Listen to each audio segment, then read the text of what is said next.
là mọi người cũng đã mệt, các anh các chị cũng đã mệt rồi, cho nên là em sẽ cố gắng để nói thật to, rõ ràng và sẽ đi vào những điểm hết sức cụ thể. Okay, so it is my honor to be here today and to be the moderator of this discussion. A quick introduction about myself. My name is Ha. I'm from Click, a digital agency, and we have been working in the digital and social media for 10 years. It is my honor to be here today, to be the moderator of this discussion. And joining here today, there are 4 well-known and very experienced marketers and brand builders in Vietnam.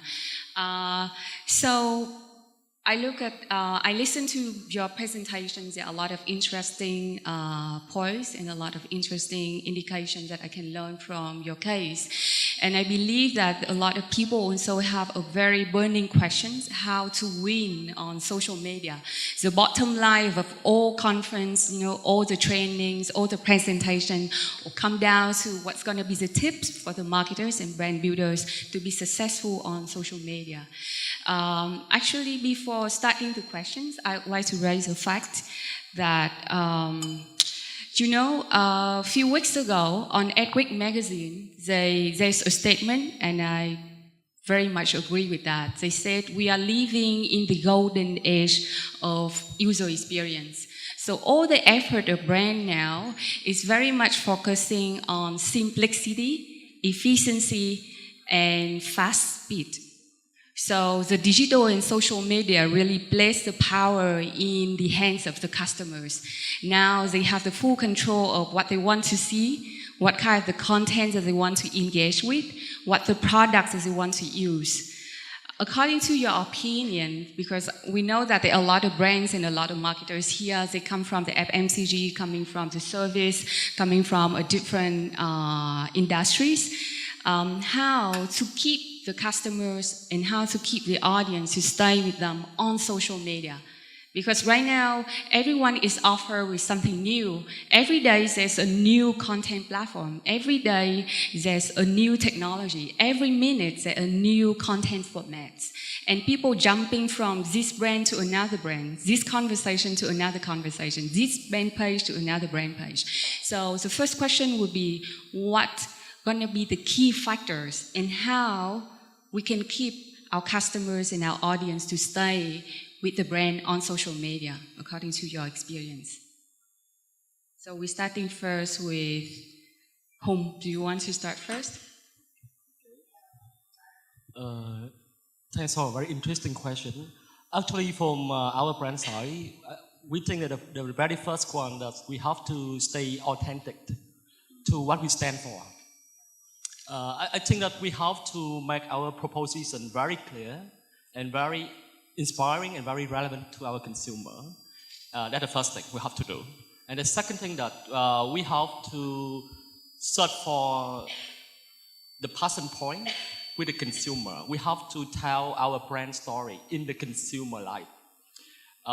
Because the consumer don't care about the commercial, don't care about the brand. They just care what they do care about. So I think the critical thing that we have to talk their language, talk something relevant for them, a part of their life. And the third thing that we shouldn't be always active. I think the problem is that all the brands are very, very active. And sometimes I think it's really annoying with the consumer. So actually, from our brand practice, we just focus on some key occasion, and then we make our story strong and bold, and get the consumer attention. And I think that they can accept our story more comfortable than always talk to them every day. Very good point. So that means that we have to create and spend the effort to create the meaningful engagement in conversations rather than just pushing the product or pushing the branded message that we want. Right? Very good point. Authenticity. Ami? I love the idea that you're talking about authenticity, because I think it's a really important point. When we were talking about brands and reputations earlier, this idea about not trying to be somebody else, not trying to follow somebody else. My view might be a little bit different. I would say a little bit controversial. That feels like Uber. I think when you're talking about how do you connect or how do you stay relevant on social media, I don't want our brand to only be relevant on social media. If you are a technology brand like we are, you need to be everywhere where your consumer or your user is. And so for us, because this is an app, it's about making sure that we are part of everyday life. Because if we are not solving for a specific need that is incredibly relevant and time sensitive, if we're not there right at that minute, certainly what we've learned in technology, if someone has to wait even for more than a few seconds, sometimes they'll change their mind. It's about making sure that irrespective of where you connect, if technology is the thing that connects you with your potential customer or consumer, you need to be there at the time when they are looking for you in a way that is meaningful and solves a need for them.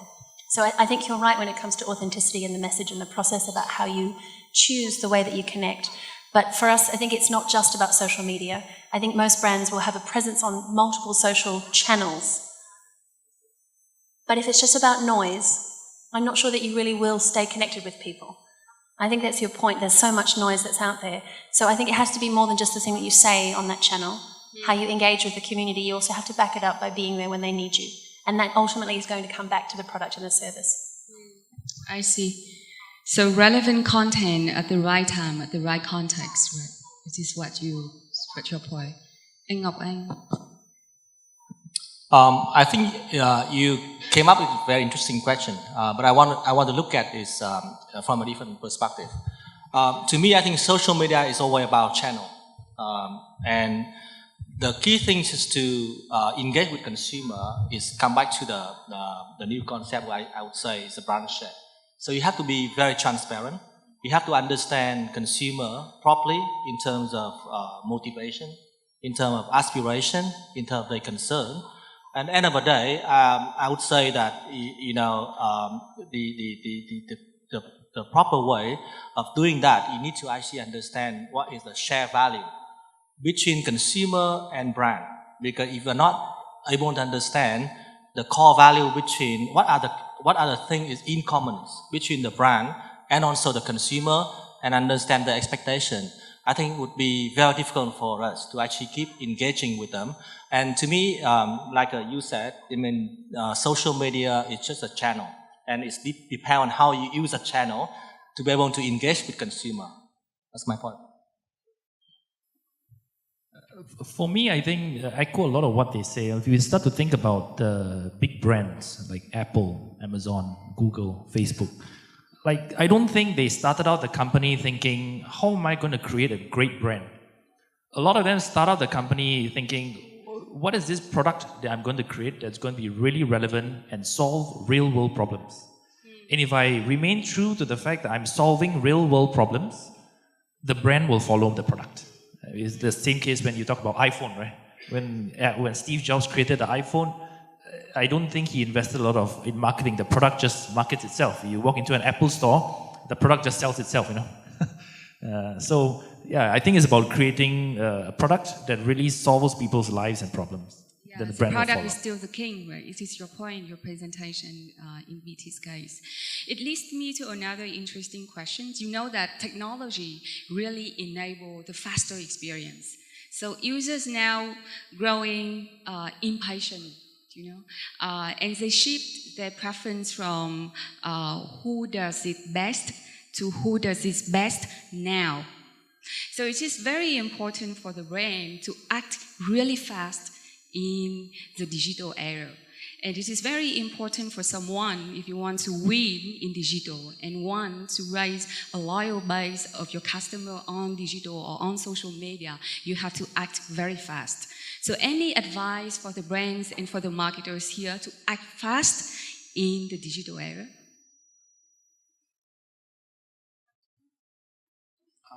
I think listening. You have to listen. You have to be able to actually listen to consumer and make it on an regular basis. And you would need to actually have a data. And the challenge for us is how are we able to actually get a data in time so we can respond quickly to consumer. So I think it's so important is to have a tool or platform to listen to consumer constantly, so you can place the content right away with the right reaction. So are you talking about the social listening that can provide you with the constant feedback from the internet about your brands and about your campaigns, right? So social listening actually is a tool that you can use at the regular basis for your brand to listen from the internet. It can scan all over the internet and collect all the comments, all the questions, all the concerns of the customer regarding your brands. It is a very useful tool for you to listen to your customers. Thank you for your advice. And what are the other data or platforms or tools that we want to mention here? Sure. It depends. So basically, if you are talking about social media listening, you have a lot of the platform right now in Vietnam. I think you have a bus metric something. We have a lot. We have several choices. Yeah, we have several choices. So it really depends on the purpose and the goal that you want to do. For example, in my experience, refer back to the influencer marketing program.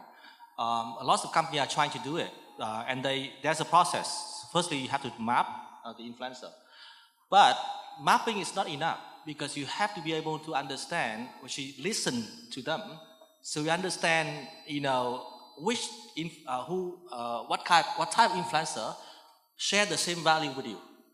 Because sometimes you think they are matched with you, matched with the brand tone and action, but in fact it's not. So be able to actually have a data to do deeper analysis, and then you're able to actually bring in the right people. So that's one example. So it's really depend on the purpose, goal, objective of the campaign that you actually use different kind of platform. Yeah. Do you want to add? Yeah. So we're talking about listening. I want to take a step back and talk about kind of from a startup and a technology perspective when you're thinking about how you move fast, how you move faster, what are some of the common principles. It's really interesting when you're talking before about this concept about real world problems and about how if you focus on that, everything else follows, which I think is a very true principle. When we're talking about listening to your customers, I don't know how many of you are working with a product that is a technology-enabled product, but one of the best ways that you can listen is to launch and iterate. So in the technology space, when you are an engineer and you are building, if you talk about an app, for example, engineers that are cutting edge launch and iterate, which means that they build on their product every 6 weeks. So you have a 6-week cycle of innovation. Why is it 6 weeks? Because once you put something out there, when we listen, we are listening to behavior by looking actually at the usage of the product through the technology and what it tells us about whether or not we are getting it right, where we are getting it wrong, and how we can make it better.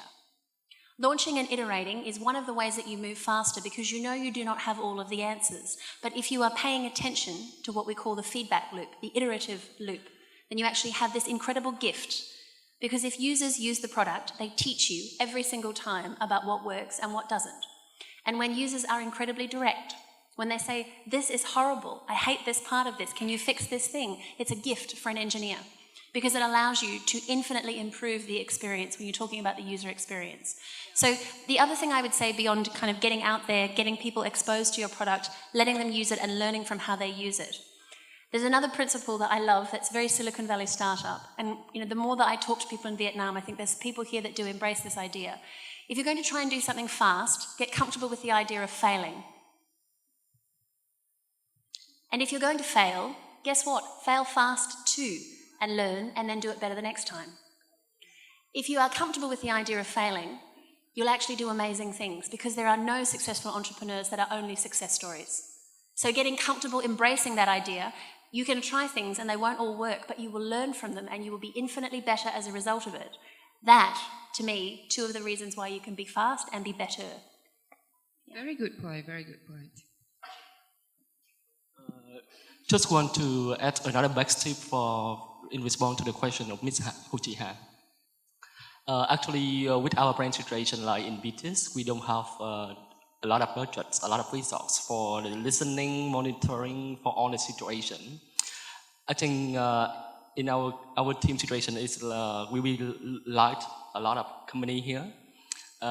So what we plan for that? The first thing that we always imagine and plan for the work scenario and to decide so that in that scenario, so how would we respond to ensure that we under control for every situation happening. And the second thing that we dedicate exclusive team for the social media because for our category is a highly involved category. People respond very fast, and if they have something about our product, something about brand, they will speak up, and then we have the team to cater to them in the desired situation. Okay. Because everything happening on social media is real time, and you need a quick reaction team in-house to react to what's happening on social media if you want to act fast and if you want to respond fast to your customers. So you share a very interesting information about the e-commerce, but what I want to raise the point here is not about the e-commerce idea, but related to social media, there's a new term of social commerce. So social commerce is also a trend, and it is also a big topic, what everyone is talking about. Exactly what is social commerce about? A few months ago when I was in Shanghai, people don't use cash to pay for the product. All the conversations, all the transaction is happening on WeChat, and WeChat is really big, and you just mentioned that. So actually, social commerce is a very great example of how the brand respond very fast in the e-commerce situations, and all the e-commerce brands and all the marketers, they really customize the campaign, really customize the marketing campaigns just to respond fast to the social media trends. So it is a very good example of, another good example of how the brand already customized the campaign to respond fast and to act fast on social media to win internet user. So it is another point. Do you have any comment on social commerce trend? I think that there's a lot of opportunities there, but I would say that as an organization that's responding to these trends, it poses a challenge because previously marketing channels are relatively simple. You have TV, billboards, and maybe you have over-the-air channels and print media. But the rise of such new phenomena actually creates a lot of complications for marketers. Because then now we are thinking, well, what is the right channel to market? Should I do social commerce? Is it Facebook? Is it Facebook ads? Is it Facebook community groups? Is it influencers? Which influencers? It's just highly fragmented and highly complicated. But I would say if we can get on top of the nuances of each channel and really understand deeply what makes one channel tick and what doesn't, I think that's a huge competitive advantage to any organization that can master that. This question inspired from Uber case.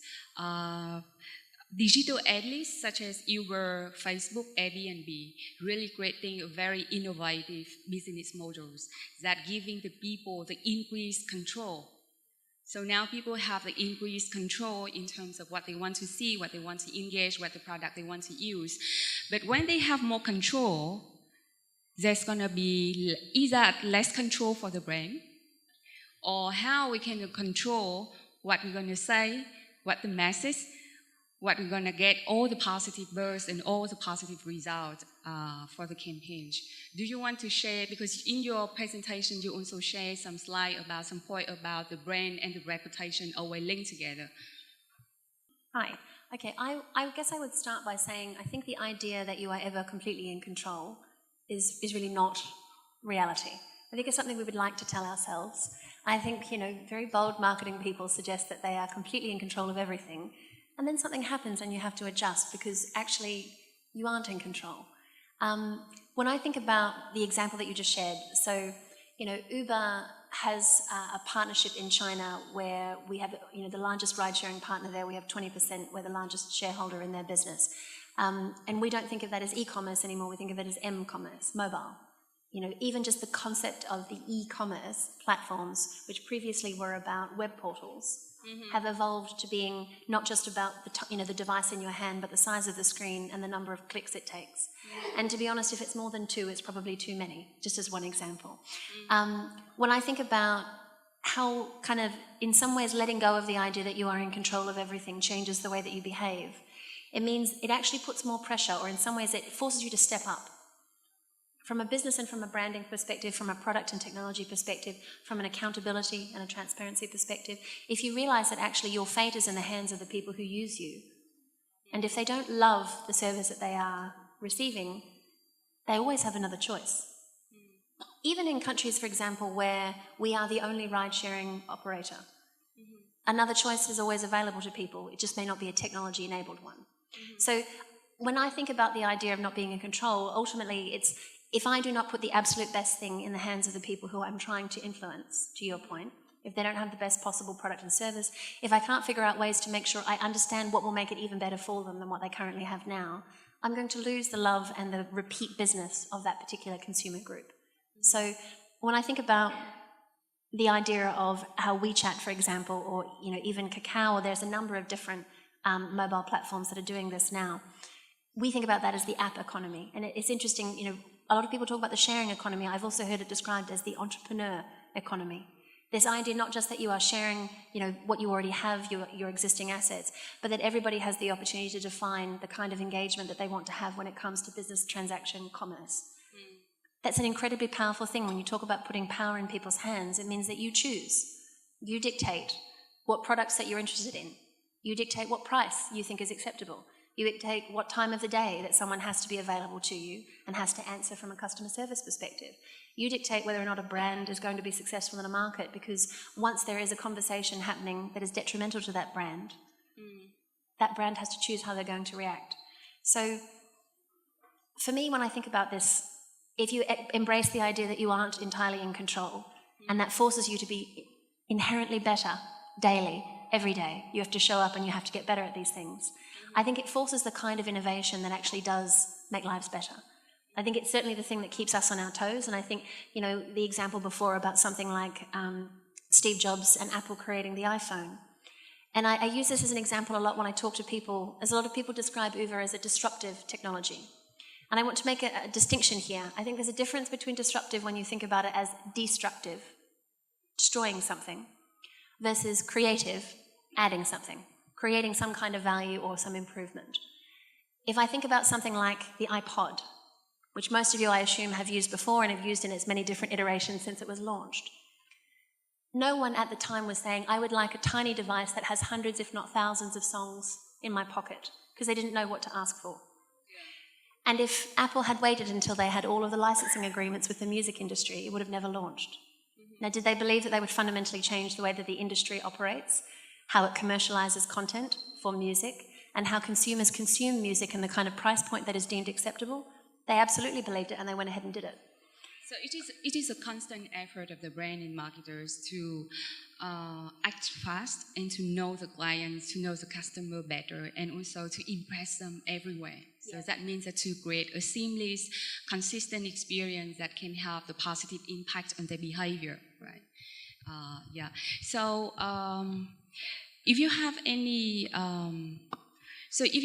advice on the brand with a small budget, because a lot of the clients and a lot of brands and marketers, when they think about digital channels and they think about digital campaigns, the first top of mind, I'm thinking is always, okay, because I don't have enough money to spend on big TV budget.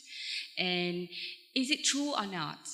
If I have a small budget and digital should be the prioritized channel?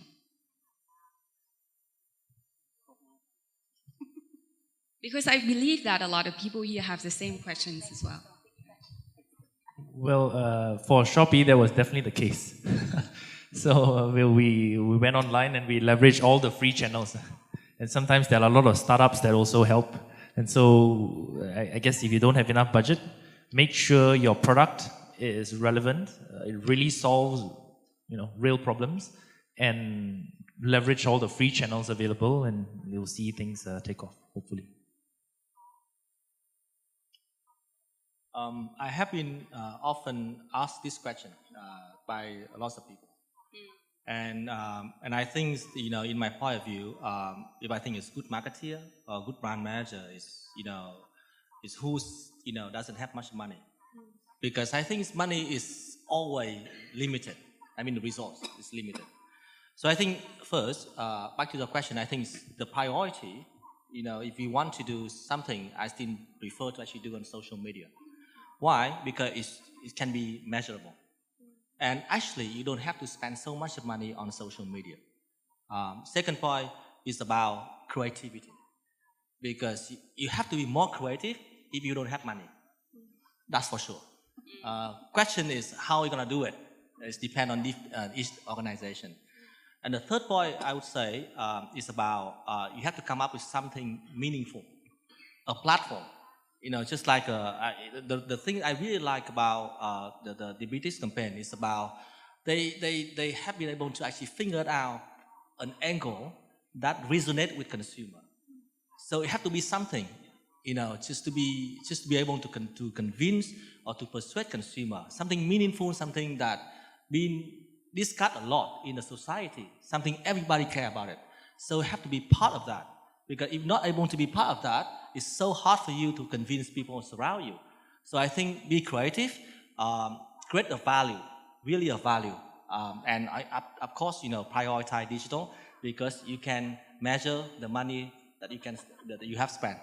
That's my point. Yeah, I agree, because social media is a two-way channels, and it is very interactive channels. It allows you to listen to the customers, so you have chance to optimize your campaigns.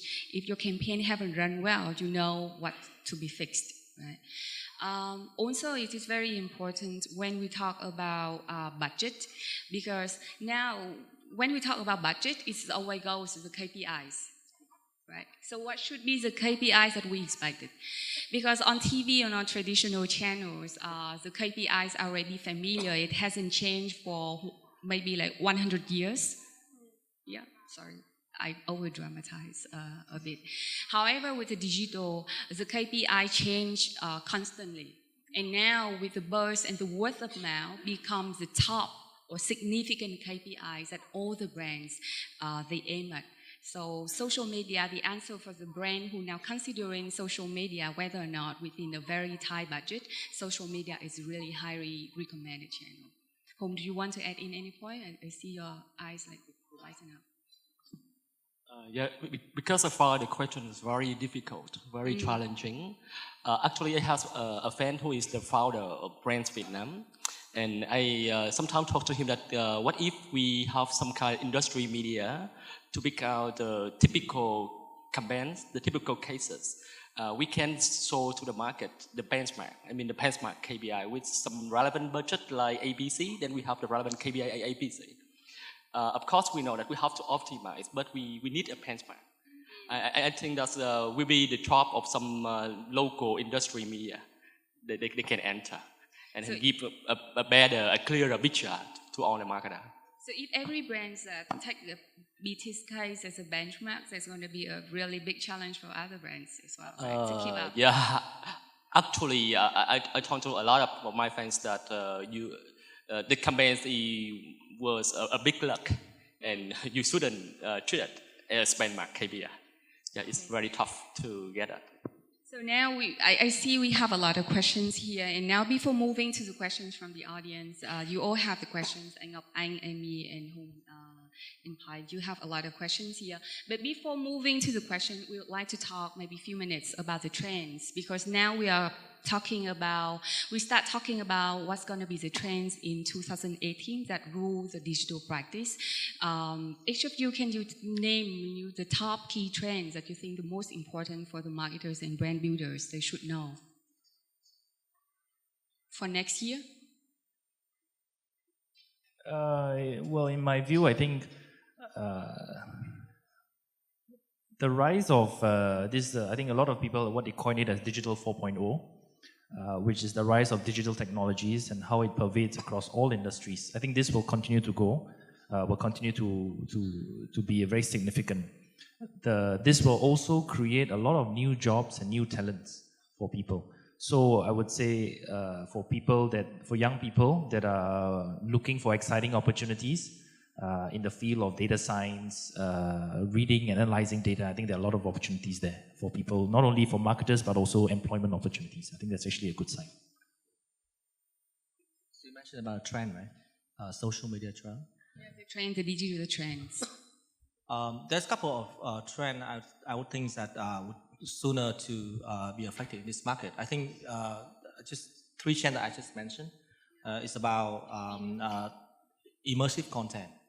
Video is one of this, but immersive content is, I think, it's become pretty trendy very soon because of the effect of AR and also VR. I think this become more popular. Influencer marketing and also, I mean, the revolution in terms of SEO because the way that Google algorithm of Google and evolves right now, that would make more challenge for the marketer. So I think there's a revolution in terms of SEO. So marketers should be able to catch up that because the key, you know, what we have been doing with SEO is more about keyword, but not anymore with keyword. So that's the thing that we have to know about it. The fourth is about the dark social. I mean the chatbot, and also when we have a tea break, somebody come to me and said, you haven't mentioned about, you talk too much about B2C, but in fact, with social media, B2B is gonna change. And I quite agree with him. I said that, you know, maybe next time if Forbes have another event, I'm talking about B2B disruption. Because with social media, it's gonna completely change the way that we're doing from business to business. I feel like all the good things have been taken. No. I wholeheartedly agree with my learned colleagues. I wanted to just respond. This is not so much a trend, but maybe when we're talking about benchmarks before. What's interesting to me when you talk about things like what do companies that are potentially at early stage and that don't have a lot of resources, how do they think about where to invest?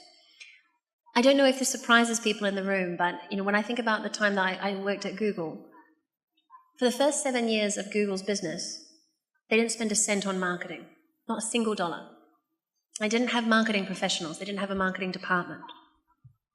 And that's actually a story that you hear from a lot of startups in Silicon Valley, that they were not actually starting from a place where they thought that that was the right investment. They wanted to build the best possible product and have the product speak for itself. I think when you get to a certain size that it's not enough to only just be allowing the product to organically evolve, which is why these kind of tools are important. But I think for anyone that's thinking, I don't have the resources, I don't have the staff, there are some pretty amazing examples of folks who came before you in this space that have actually carved out a different type of benchmark with that very much, product-focused or customer-first type of principle. Customer always come first. Actually, from our team Backstep, that we are really interested in dark social. You see, because nowadays some platforms like Facebook, they become the newsfeed platform, and actually we are interested that the consumer, what our consumer really talk about in the private group, and I think the privacy will be the very big unmet need of our consumer in the future. I think that's create a lot of opportunity for the marketing and the branding in such kind of platform. Yeah, I would like to add in 2 points. It is the user-generated content is going to be the trend for next year as well. It has been the trend, but it is really a booming trend for next year with a booming user-generated content platform. So we experience Instagram or the boomerang is kind of, allowing people to produce a short-form video. Now they don't talk about 3-minute or 5-minute video anymore. They talk about 10 seconds, 11 seconds, or 12 seconds. And it allows people to customize, to create the content themselves. The second word that may be considered as a trend for next year is the broadcasting. Because broadcasting happening everywhere, on Facebook channel, on Instagram, on YouTube, because everyone can become the broadcasting channel. And everyone can be, their point of view, their voices can be seen and heard by the community. So I would like to add in those 2 keywords, user-generated content and broadcasting. Okay, so now we move to the question part. Dạ vâng, xin được mời tất cả quý vị trong khán phòng. Dạ vâng ạ, chúng ta sẽ có khoảng hơn 5 phút để chúng ta có thể đặt câu hỏi dành cho ban điều hành cũng như những diễn giả trong ngày hôm nay. Xin được nhờ. Vâng ạ, em mời anh Triều. Hi everyone, my name is Triều Nguyễn from UNET Media. So I'm the guy you just talked about social listening, actually. So my question is about, we know that we heard a lot about data-driven marketing, right? About insight-driven marketing. But as I see from the presentation from Hong, about BTS, that's a great campaign that we monitor, we understand. But you mentioned a lot about creativity, more than about data insight. So would you believe that somehow, someday, data and insight will replace substantially the role of creativity in marketing, communication, strategic planning, and execution? Do you believe so? Thank you. Thanks for the question. Actually, that if you see in our presentation, we also mentioned that we have some clue from the social monitoring, some clue from the social data that we find out that the tension of traveling or going home is a big tension for the river state. And but as a marketer, we just back to the basics. We actually just personally, I don't believe much in the quantity data. Actually, I want to see in the qualitative data. I want to see, so actually what's conversation happening, what is the real content, what is the real thing, what is the real concern. So how I say, I think the data is really important. But we have to see the data more in terms of quality insight instead of quantity insight. And especially if you want to do something disruptive, I think that you have to go beyond the consumer data, because we have a very famous sentence like, consumer don't know what they don't know. Yeah, so if you just use the current insight, you will have the normal result. And if you want to do something surprising, you have to go beyond that. So you have to look into more in depth of their data, of their question, of their behavior, of their, especially in dark social. Yeah, I'm really interested in the dark social behavior, and just want to know how can we assess that kind of data, because I do believe that it provides great insight. Even the consumer don't know, or they are not self-aware of what their real deep motivation and desire from the within. Yeah, so I think that would be my answer to Mr. Chew's question. The next one.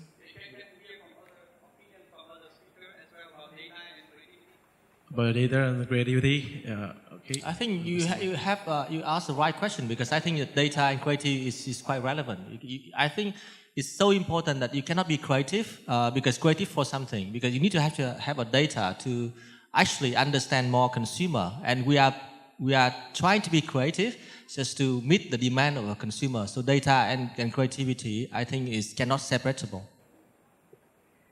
I think that the data is always the first step to get the insights, and the strong idea or strong creative idea always come from a really good insights.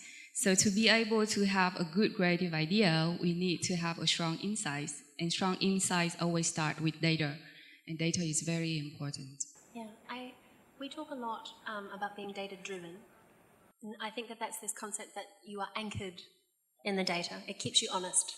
It at least gives you something to start with. It gives you the foundation. But I also think it's important that you are not creativity constrained. Because I think if you really are going to be doing exciting, different, bold things with your brand and changing behaviour and kind of going into a new space, to your point, I think you can't do that unless you actually are really pushing the boundaries of creativity. And that involves you taking some risks. And when we talk about taking risks, I mean, they have to be data-driven risks, because you want to be exercising some degree of calculated risk. I think that's where that combination comes in. Yeah, we still have questions on the big screen. Yeah, please have us. Cái này nó hơi bị lệch, nhưng mà chắc cũng đoán được là anh Hùng có thể cho biết là tổng chi phí cho dự án MV Lạc Trôi của Sơn Tùng chiếm bao nhiêu % so với doanh thu bán giày Hunter sau chiến dịch của anh? Có nghĩa là anh có lời không, hay là anh lấy hết tiền để anh làm MV rồi? Câu này là xoay thẳng vào vấn đề. Cái câu trả lời như thế này, thứ nhất là từ cái giai đoạn planning á, thì team của BTS là xác định, có thể chia sẻ là nó dưới 5% so với cái doanh số mong muốn.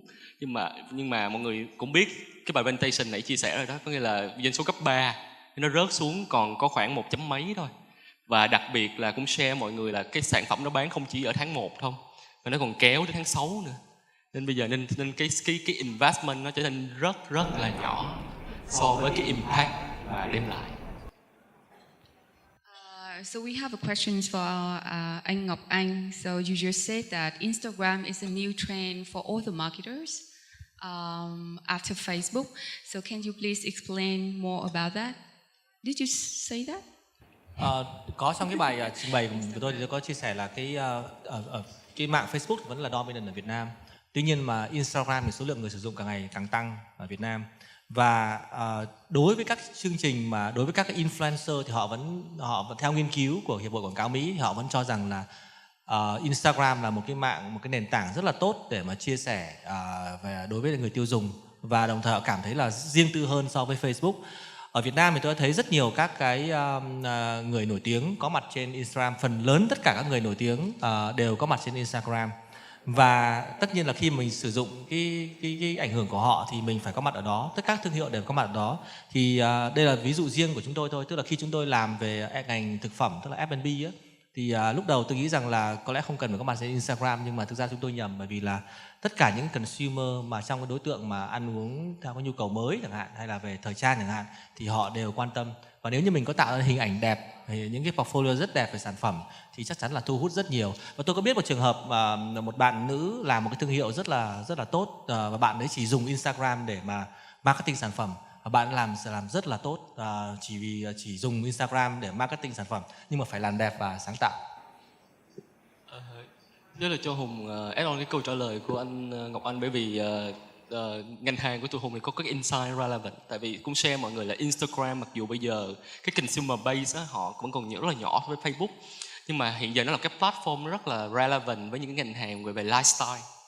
Ví dụ như là kiểu như là sneaker cũng như beauty center là tụi Hùng bắt đầu đã promote trên Instagram rồi. Và thật sự là rất là successful. Và tụi Hùng cũng biết là rất là nhiều cái kiểu như là fashion boutique store họ cũng đang rất là bán được hàng trên Instagram tốt hơn rất nhiều của Facebook.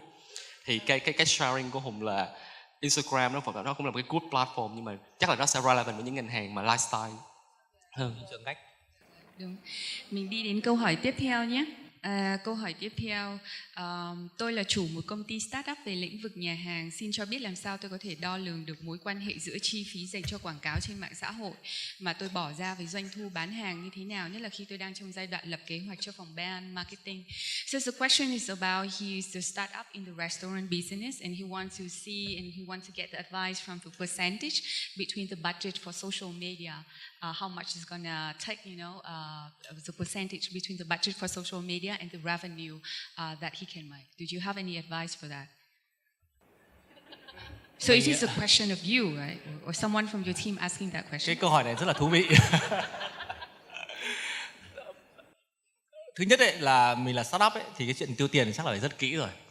Thế cho nên là thực sự mà nói chúng ta sẽ không có cái benchmark là chúng ta sẽ dành bao nhiêu % số tiền cho cái phần mà trả tiền trên mạng xã hội. Nhưng mà tuy nhiên ấy, tôi nghĩ rằng là chúng ta sẽ cần phải có một cái, đầu tiên chắc là lời khuyên là phải có mặt trên Facebook, fanpage. Cái đó là cái rất quan trọng. Và chúng ta sẽ cần phải trả tiền trên Facebook để đẩy cái content của mình đi ra.